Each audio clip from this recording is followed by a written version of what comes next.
बघा या two wheeler. आता हा आहे पुरेपूर रोड नसल्यामुळे इथे रोडवरून जायला हे टू व्हीलरवाले बघणे शोध. इथं रोडवरून जायला गाडी घ्यावी की बोट घ्यावी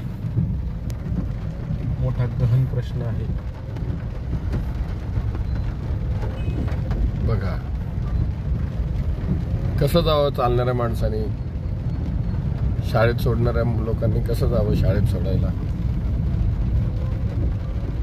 घेऊन काही प्लॅनिंग नाही, काही नाही, नुसतं पाणी पडतं, रस्त्यावर साचतं.